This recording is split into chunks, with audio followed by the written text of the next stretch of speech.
Assalamualaikum warahmatullahi wabarakatuh. Innal hamdalillah nahmaduhu wa nasta'inuhu wa nastaghfiruh wa na'udzu billahi min shururi anfusina wa min sayyiati a'malina. Man yahdihillahu fala mudilla lahu wa man yudlil fala hadiya lahu. Asyhadu an la ilaha illallah wahdahu la syarika lahu wa asyhadu anna Muhammadan 'abduhu wa rasuluh. Amma ba'd.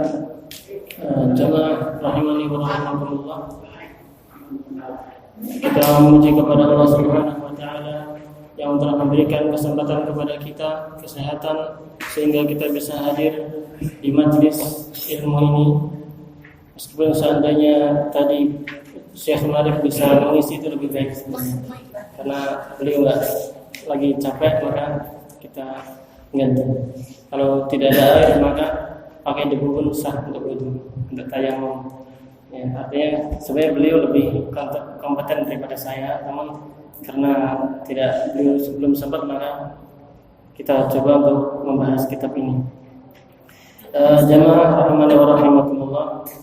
Kita kemarin sudah membahas tentang muqaddimah, pembukaan tentang kitab ini, yaitu kitab Raqaqun Darat Ilaihil Fitrah wa Qararat Syariah, kitab 10 hal dalam Islam yang dikarang oleh Syekh Muhammad bin Shalih Al-Utsaimin. Pada kesempatan kali ini kita mulai memasuki kitab ini. Kitab kecil, namun faedahnya sangat besar sekali, dan perkataan-perkataan beliau pun dilandaskan dengan dalil dari Al-Quran dan As-Sunnah, sehingga kalau nanti kita membaca, kita mendapati ternyata ada ayat ataupun hadis yang berkaitan dengan perkataan beliau. Sudah diterjemahkan di buku itu. Kita bilang Arabia. Berkata Syekh Muhammad bin Shalih Al-Utsaimin, "Fa inna min mahasin syari'atillah ta'ala mura'atul 'adli wa i'ta'i kulli dhi haqqin haqqah min ghairi ghuluwin wa la taqsir."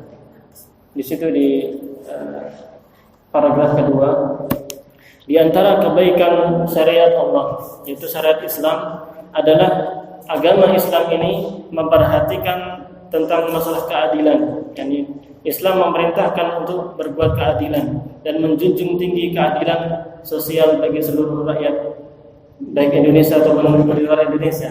Ya, gitu.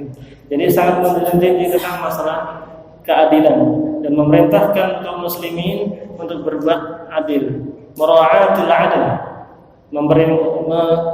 memperhatikan keadilan. Wa i'ta'u kulli dhi haqqin haqqah. Dan Islam mengajarkan umatnya untuk memberikan hak setiap orang yang berhak mendapatkannya. Kalau di situ terjemahnya, dan diberinya hak terhadap setiap sesuatu yang memiliki hak dengan tidak berlebihan dan tidak pula kekurangan. Allah memiliki hak, maka seorang hamba berkewajiban untuk menunaikan hak ini, yaitu hak beribadah kepada Allah.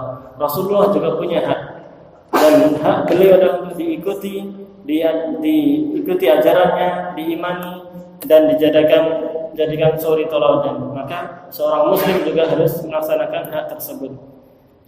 Dan Islam memberikan setiap yang mempunyai hak. Orang tua mempunyai hak, anak mempunyai hak, rakyat mempunyai hak, pemimpin juga mempunyai hak.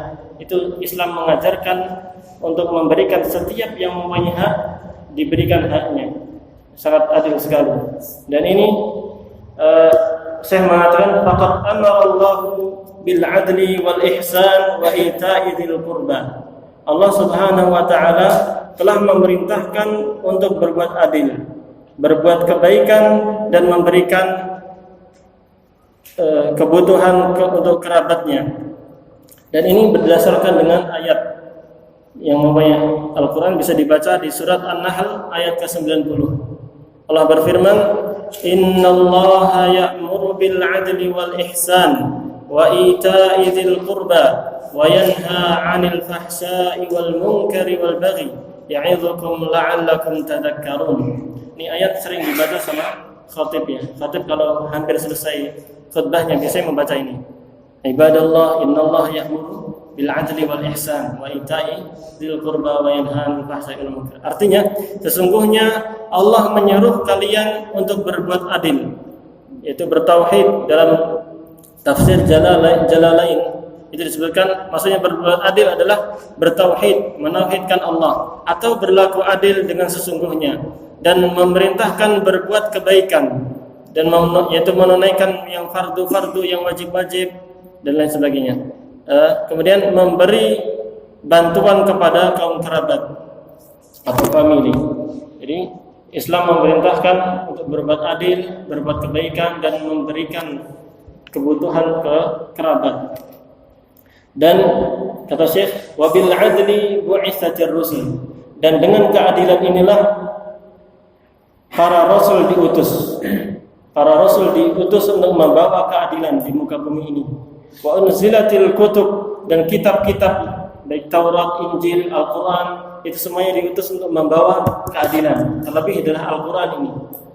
Karena kitab-kitab yang lain meskipun mereka diturunkan dari Allah, tapi sudah dihapus dengan Al-Qur'an. Maka kita cukup mengimani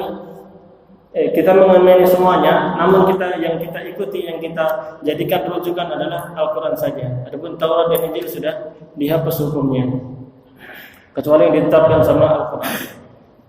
Dan dengan keadilan pun segala urusan dunia dan akhirat akan menjadi tegak. Karena itu Allah Subhanahu wa taala berfirman di dalam surat Al-Hadid. Dalil perkataan Syekh Muhammad bin Shalih Al-Utsaimin ini bisa kita dapati dalam surat Al-Hadid ayat ke-25. Allah berfirman, "Laqad arsalna rusulana bil bayyinat wa anzalna ma'ahumul kitaba wal mizana liyaquman nasu bil qist."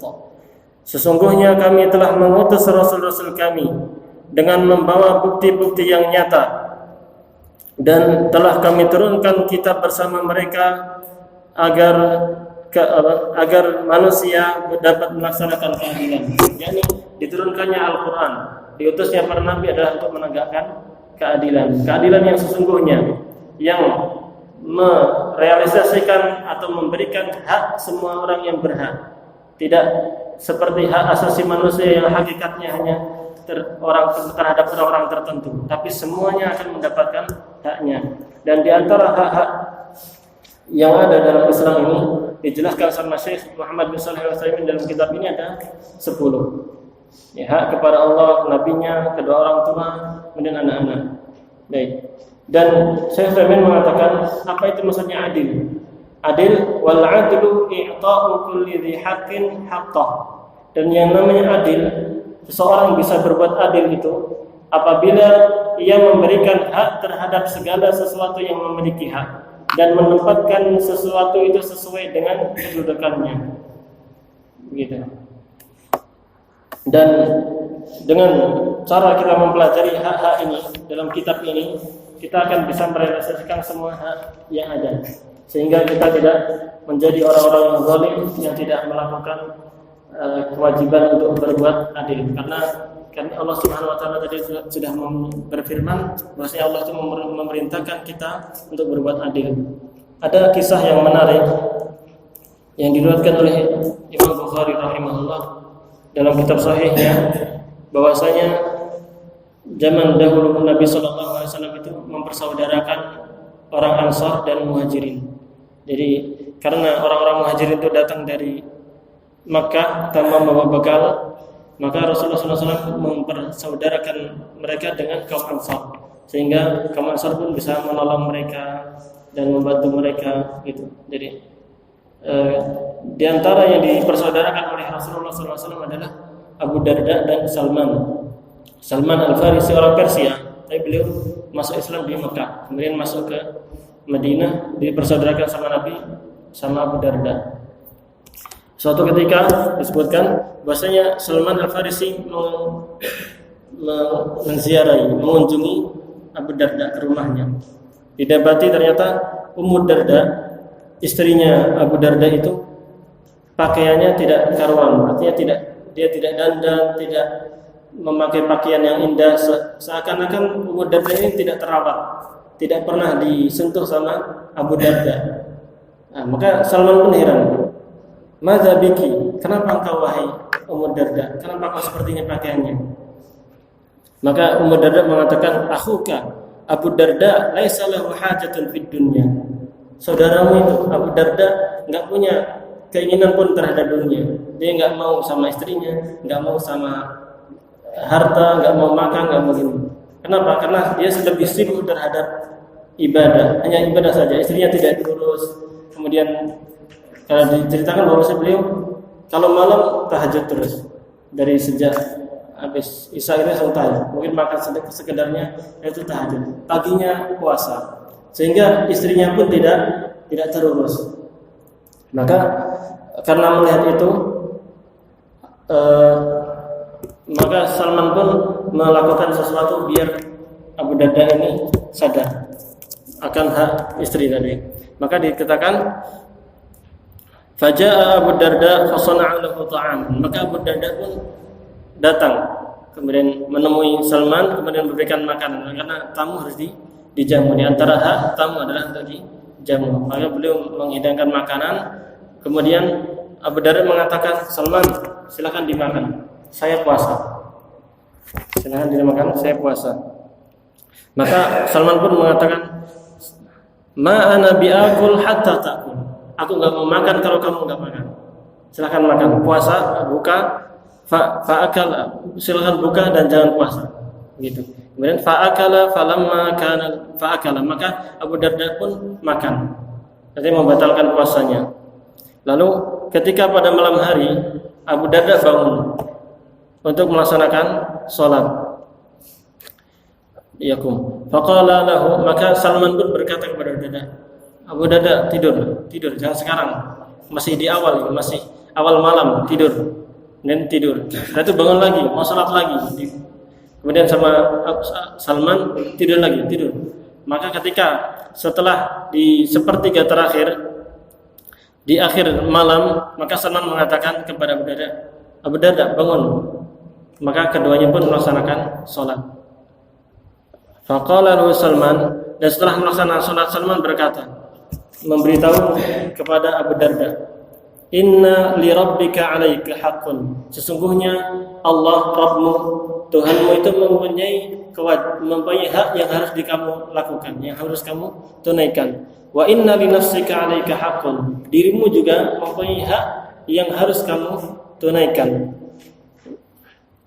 Wa inna li ahlika 'alaika haqqun. Keluargamu juga mempunyai hak yang harus kamu tunaikan. Fa'ati kulladzi haqqin haqqah. Maka berikanlah haknya setiap orang yang mempunyai hak.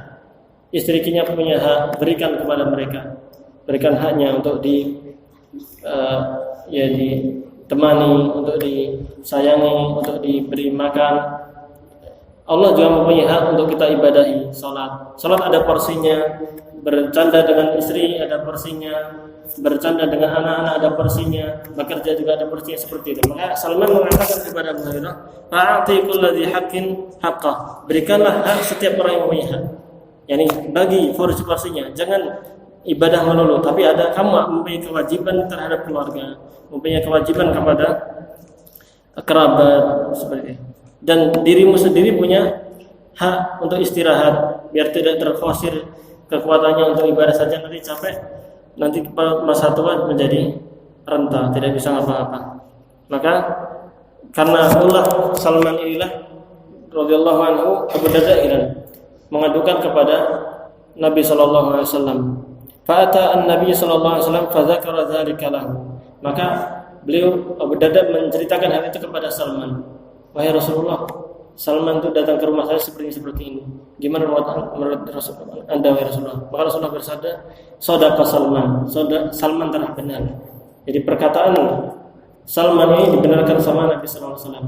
Maka hikmah dari kisah ini adalah kita memberikan hak setiap orang yang berhak. Istri kita mempunyai hak, kita tunaikan. Allah mempunyai hak, kita tunaikan. Dan lain sebagainya. Diri kita juga mempunyai hak, harus kita tunaikan. Dan inilah yang diambil dalilnya oleh Syekh Muhammad bin Shalih Al-Utsaimin ketika beliau mengatakan bahwasanya adil itu adalah memberikan hak kepada setiap orang yang berhak. Dan kita masuk kepada hak pertama, yaitu hak kepada Allah Subhanahu wa taala. Inilah hak yang paling besar. Syekh Muhammad Shalih Al-Utsaimin mengatakan, "Hadzal haqq ahaqqul huquqi wa aujabuha." Inilah hak yang paling wajib, yang paling besar, yang paling utama yang harus kita tunaikan. Karena Allah Subhanahu wa taala dialah Al-Khaliq. Allah yang menciptakan. Allah menciptakan langit, menciptakan bumi, menyediakan segala fasilitas yang ada di bumi ini. Allah mengatur malam dan siang dengan sedemikian rupa dan mengatur matahari sehingga suhunya tidak terlalu panas atau kalau panas tidak sampai membakar. Allah juga mengatur bulan untuk dengan sedemikian rupa sehingga semua itu adalah merupakan nikmat dari Allah Subhanahu wa taala. Al-Azim yang Maha Agung. Allah yang memiliki segala sesuatu yang ada di langit dan di bumi. Allah yang mengatur segala perkara. Ini hak yang sangat besar sekali. Allah Subhanahu wa taala telah menciptakan kita dari mani, kemudian menjadi segumpal darah, menjadi segumpal daging. Setelah itu Allah susun ciptaan itu menjadi janin yang sangat indah, yang tangannya ada dua, ada matanya dua, ada hidung seperti yang telah kita ketahui. Dan itu sangat nikmat. Dan ketika kita di janin, Syekh mengatakan juga mengingatkan kepada kita, ketika kita ada di janin, kita menjadi janin di perut ibu, siapa yang bisa memberikan rezeki? Hanya Allah Subhanahu wa taala. Ibu hanya makan, bapak juga tidak bisa ngasih makan langsung gitu.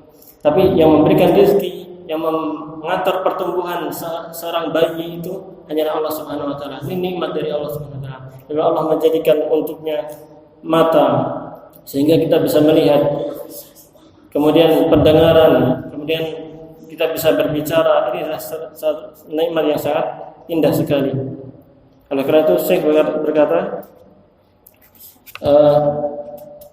hak Allah yang telah merawatmu dengan segala nikmat saat engkau berada di perut ibumu dalam kegelapan, ini kegelapan rahim, saat tidak ada seorang pun yang dapat menyampaikan makanan dan semua kebutuhan untuk pertumbuhanmu.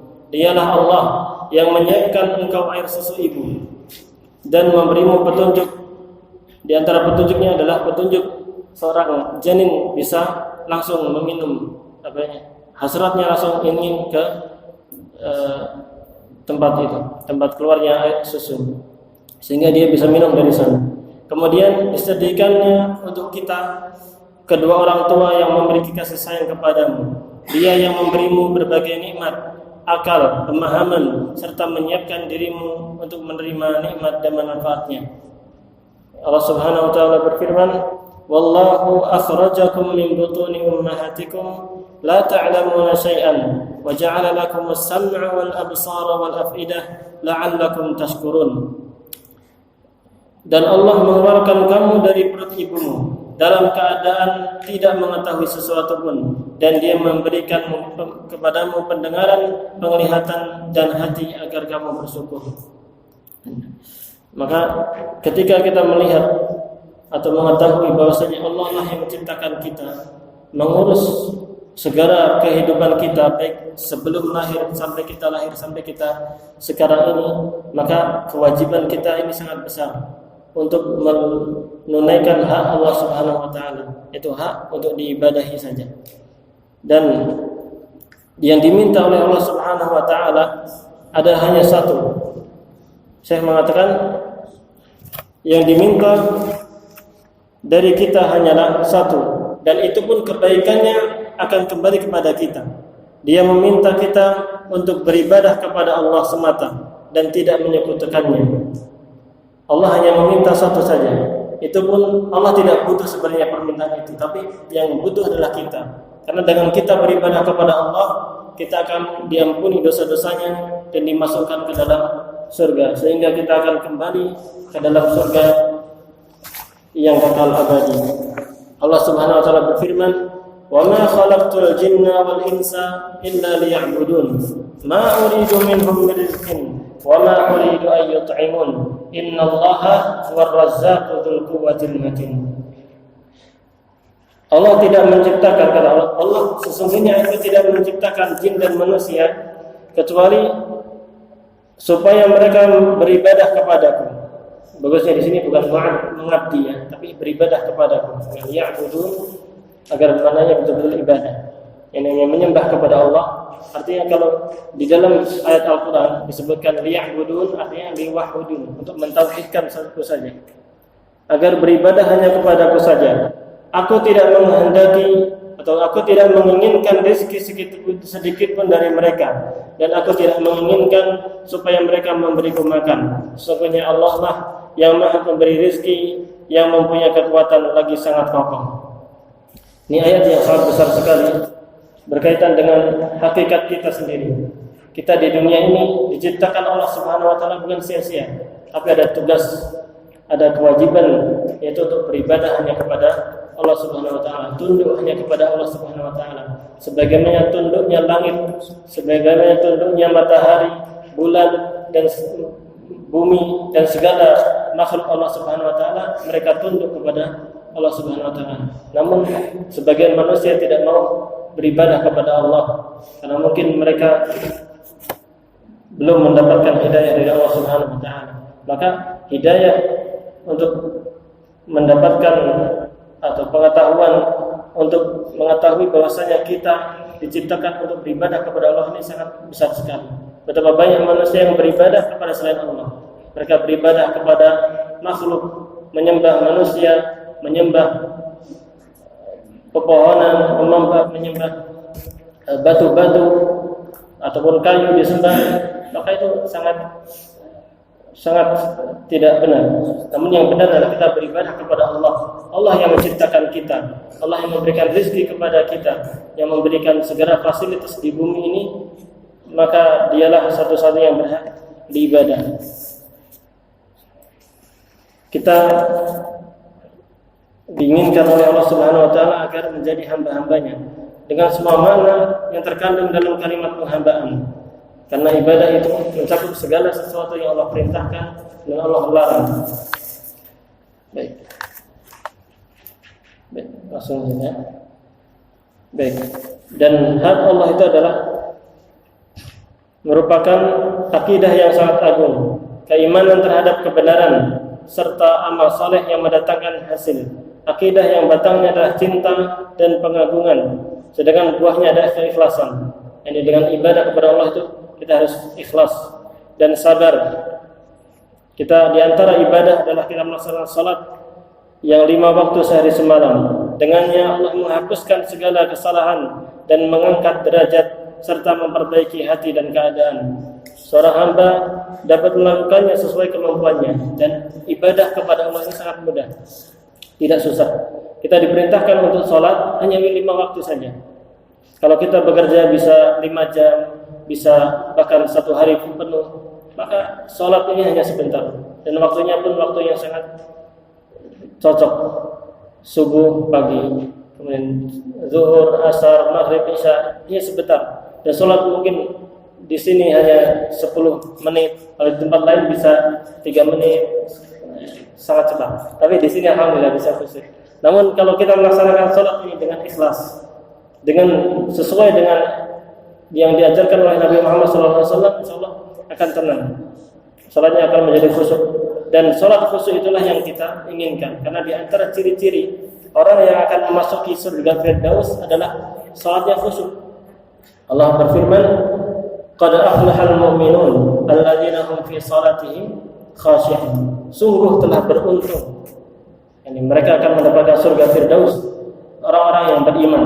Di antara ciri-ciri orang beriman adalah alladzina hum fi salatihim khashi'un. Jadi orang yang khusyuk dalam salatnya, baik khusyuk secara lahiriah ataupun khusyuk secara batin. Yani khusyuk secara lahiriah itu salat sesuai dengan yang diajarkan oleh Rasulullah SAW tanpa menoleh melihat kemana-mana. Tapi kemudian khusyuk secara batin adalah kita menghadirkan di hati kita ketika kita Allahu Akbar, betul-betul mengetahui mana bahwa Allah itu Maha Besar dan lain sebagainya. Yani memahami apa yang kita baca. Itu khusyuk. Nanti kita bisa pelajari nanti dalam masalah kajian yang lain. Namun di antara kewajiban yaitu ibadah adalah salat. Hanya 5 waktu dan itu dilakukan semampu kita. Kalau kita lagi sehat, kita bisa berdiri. Kalau kita sakit, kita bisa duduk. Kalau nggak bisa juga bisa berbaring. Dan ini di antara keindahan Islam. Allah Subhanahu wa taala mengatakan fattaqullaha mastata'tum. Bertakwalah kalian kepada Allah semampu kalian. Semampu kalian. Rasulullah SAW juga bersabda, bahasa terjemahnya, salatlah kamu dengan berdiri. Shalli qa'iman. Fa in lam tastati', kalau kamu tidak bisa, fa qa'idan, maka duduk. Fa in lam tastati' fa 'ala jambin. Kalau enggak bisa juga maka berbaring. Berbaring. Dan masalah zakat juga di antara ibadah. Merupakan hanya sejumlah uang saja. Hanya seberapa dari harta Anda untuk dibagikan kepada kaum muslimin yang membutuhkan, fakir miskin, ibnu sabil, orang-orang yang terlilit hutang atau yang lainnya, termasuk golongan penerima zakat. Dan zakat ini juga manfaatnya bagi orang-orang miskin dan orang-orang kaya. Bermanfaat bagi orang miskin dan tidak merugikan orang kaya. Di antara faedah zakat atau sedekah adalah merupakan kesucian bagi orang yang kaya. Jadi harta kadang kalau numpuk itu kalau mencapai nisab dan tidak dizakatkan maka itu berdosa. Dengan kita mensedekahkan maka kita akan mensucikan diri kita dari dosa tersebut.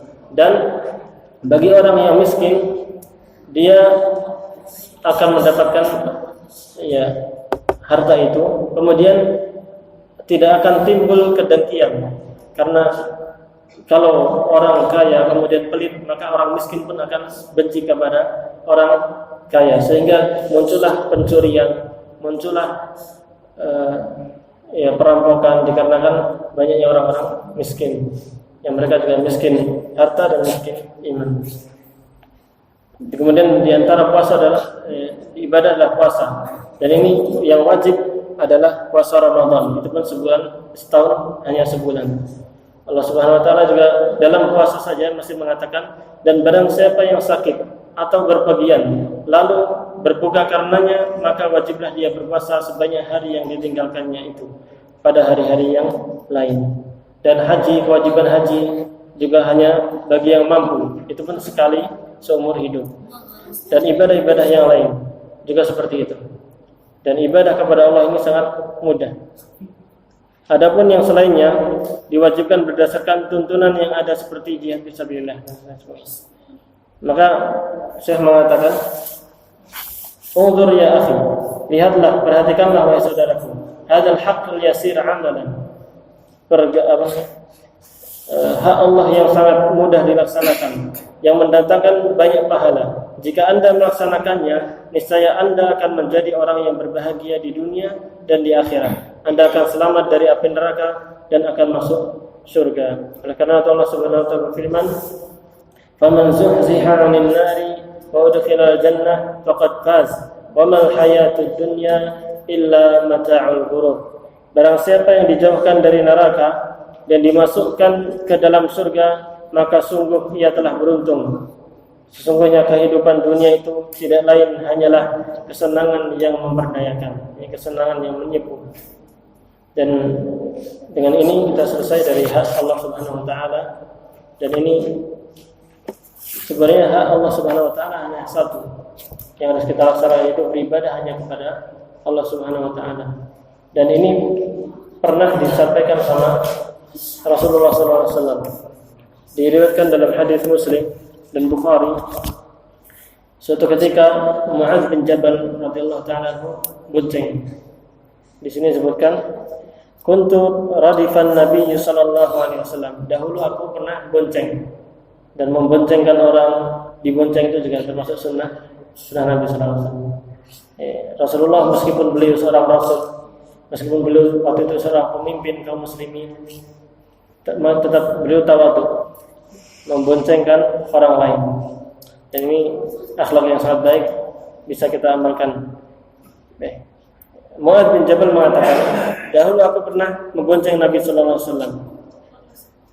Maka beliau berkata di saat-saat membonceng itu, Rasulullah pun berdakwah, menyampaikan ilmunya. Berkata kepada Mu'adz, "Ya Mu'adz, wahai Mu'adz." Maka Mu'adz mengatakan, "Labbaika ya Rasulullah wa sa'daik." Iya wahai Rasulullah. Kenapa? Kemudian beliau jalan lagi. Dan beliau manggil lagi, "Wahai Mu'adz." Iya ya Rasulullah. Kemudian beliau jalan lagi sambil jalan. Ya Mu'adz. Beliau senantiasa memanggil, "Wahai Mu'adz bin Jabal." Maka Mu'adz bin Jabal mengatakan, "Labbaika ya Rasulullah wa sa'daik." Ya wahai Rasulullah, aku terima panggilanmu, aku ikuti panggilanmu, dan aku bahagia mengikuti panggilanmu. Itu artinya labbaika wa sa'daik. Kemudian beliau berkata, "Hal tadri ma haqqullah 'alal 'ibad?" Apakah engkau tahu apa hak Allah yang harus dilaksanakan, yang harus ditunaikan sama para hamba? Mu'adz bin Jabal mengatakan, "Qultu Allah wa rasuluhu a'lam." Allah dan Rasulnya lebih mengetahui. Nah, Mu'adz bin Jabal tidak tahu, maka di antara adab orang yang tidak tahu dan mengatakan Allah dan Rasulnya lebih tahu. Karena pada saat itu Rasulullah masih hidup. Kalau sekarang kita ditanya tentang sesuatu, kita menjawab Allahu a'lam, Allah lebih tahu. Saya enggak tahu. Qala, Rasulullah bersabda, "Fa inna haqqallahi 'alal 'ibad an ya'buduhu wa la yusyriku bihi syai'a." Sesungguhnya hak Allah yang harus dilaksanakan oleh para hamba, baik dari ini penjelasan saya, baik hamba dari kalangan jin ataupun kalangan manusia, adalah untuk beribadah kepadanya. Mereka beribadah kepada Allah dan tidak berbuat syirik, tidak menyekutukannya dengan sesuatu pun. Kemudian beliau jalan lagi. Kemudian setelah itu memanggil lagi, "Ya Mu'adz, wahai Mu'adz." Qultu labbaika wa ya sa'daik. Ya Rasulullah, aku penuhi panggilanmu dan aku bahagia memenuhi panggilanmu. Qala hal tadri ma haqqul ibadi 'ala Allah idza fa'alu dzalik? Tahukah kamu apa itu hak hamba yang akan dilaksanakan oleh Allah kalau mereka hamba itu melakukan hal itu? Yani tahukah engkau apa yang akan Allah lakukan apabila hamba tersebut hanya beribadah kepada Allah dan tidak berbuat syirik? Tahu enggak apa? Umat mengatakan Allah wa rasuluhu a'lam, Allah dan Rasulnya lebih tahu. Qala, Allah berfirman, "Alla yu'adzibahum." Allah tidak akan menyiksa mereka. Maka hak Allah yang harus kita laksanakan adalah kita hanya beribadah kepada Allah dan tidak berbuat syirik. Terkait dengan apa itu ibadah, apa itu syirik, insyaallah akan kita pelajari di kajian-kajian lain, dan mungkin Syekh Malik Hafizahullah beliau akan menyampaikan hal itu insyaallah dalam kajian tahsin dan tafsir ayat pilihan. Kemudian beliau akan membahas itu, dan apa pahalanya adalah Allah tidak akan menyiksanya. Dan ini janji Allah Subhanahu wa taala. Selama kita tidak berbuat syirik, kita hanya beribadah kepada Allah, kita tidak menyekutukannya, maka Allah janjinya, dan janji Allah pasti dan tidak akan meleset, pasti akan dilaksanakan, karena Allah itu maha benar perkataannya dan maha jujur. Maka Allah tidak akan menyiksa mereka. Yani dosa sebesar apapun, dia berbuat zina, dia berbuat minum khamr, dia melakukan judi, dia makan riba, selama mereka masih itu dosa-dosa besar. Namun kalau mereka meninggal dan tidak berbuat syirik, hanya beribadah kepada Allah, maka mereka akan mendapatkan ampunan. Gitu. Jadi mereka akan mendapatkan jaminan untuk masuk surga, dan Allah tidak akan menyiksa mereka. Maka ini keutamaan yang sangat besar dan harus kita pelajari. Apa itu tauhid? Apa itu syirik? Sehingga harus kita laksanakan tauhidnya dan kita jauhi syiriknya. Oleh karena itu Allah Subhanahu wa taala berfirman, "Innallaha la yaghfiru an yushraka bihi wa yaghfiru ma duna dzalika liman yasha. Wa may yusyrik billah faqad dhalla dhalalan ba'ida." Sesungguhnya Allah tidak akan mengampuni dosa berbuat syirik kepada Allah. Kalau kita berbuat syirik kemudian kita enggak taubat sampai meninggal, Allah tidak akan mengampuninya. Karena itu berkaitan dengan hak Allah. Kemudian wa yaghfiru ma duna dzalika liman yasha. Dan Allah akan mengampuni dosa yang di bawahnya, dosa selain syirik akan Allah ampuni. Kalau ada seseorang dia bertauhid kepada Allah, kemudian karena syahwatnya, karena dia keinginan dunianya besar, kemudian dia memakan riba, berbuat yang haram, tidak, kemudian meninggal, maka dia melakukan perbuatan dosa, dan perbuatan dosa ini akan diampuni oleh Allah Subhanahu wa taala. Baik itu yang akan Allah ampuni selama dia tidak berbuat syirik. Maka dengan bertauhid kepada Allah Subhanahu wa taala dan menjauhkan diri dari perbuatan syirik baik yang kecil ataupun yang besar, itu berarti kita sudah melaksanakan hak Allah, yaitu hak yang paling besar, hak yang paling wajib kita laksanakan, hak yang merupakan sebesar-besar hak. Dan ini yang dipilih oleh Syekh Muhammad bin Shalih Al-Utsaimin untuk menjadikan hak yang pertama yang harus kita jaga dan harus kita laksanakan. Barangkali demikian jemaah sekalian. Kalau lebih mohon maaf. Insyaallah pada pertemuan berikutnya ada kemungkinan saya berganti sama Syekh Muhammad Syekh Malik, atau kita Syekh Malik mungkin hari Selasa, atau saya yang Selasa atau beliau yang Rabu. Mungkin bergantian. Wallahu a'lam. Assalamualaikum warahmatullahi wabarakatuh. Kita tutup dengan doa kafaratul majlis. Subhanakallahumma wa bihamdik, asyhadu an la ilaha illa anta, astaghfiruka wa atubu ilaik. Assalamualaikum warahmatullahi wabarakatuh.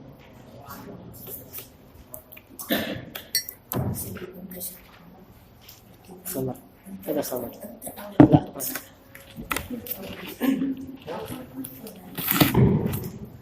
Wa ini.